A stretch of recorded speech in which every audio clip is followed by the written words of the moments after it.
ಇಟ್ಟಕೊಳ್ಳಿ ನಿಮ್ಮಯ ಮನದಾಗ ಕಥೆಯ ಹೇಳುತ್ತೀವಿ ನಾವೀಗ ಒಂದು ಇತಿಹಾಸದ ಪುಟ ತೆರಿತೀವ.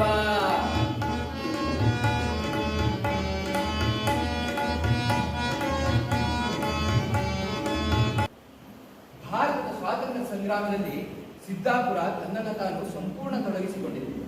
ಇಲ್ಲಿ ಬೆಳ್ಳಿ, ಬಂಗಾರ, ಮನೆ, ಆಸ್ತಿ ಹೀಗೆ ತಮ್ಮ ಸರ್ವಸ್ವವನ್ನು ಕಳೆದುಕೊಂಡ ಹಲವಾರು ಕುಟುಂಬಗಳಿವೆ. ಸಿದ್ದಾಪುರದಲ್ಲಿ ಪ್ರಪ್ರಥಮವಾಗಿ ರಾಜಬಂದಿಯಾದವರು ಬೇಡ್ಕಣಿಯ ಚೌಡಾನಾಯ್ಕ.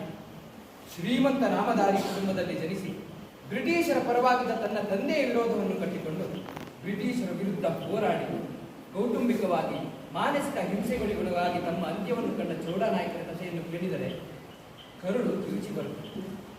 ಬನ್ನಿ, ಚೌಡಾನಾಯ್ಕರ ಮನೆ. ಓ ಅಲ್ಲ, ಅವರ ತಂದೆ ಕನ್ನಾನಾಯ್ಕರ ಮನೆ. ಅದು ಅಲ್ಲ, ರಾವ್ ಬಹದ್ದೂರ್ ಸಾಹೇಬ್ರ ಮನೆ. ನೋಡಿ, ಇದೇ ರಾವ್ ಬಹದ್ದೂರ್ ಸಾಹೇಬ್ರ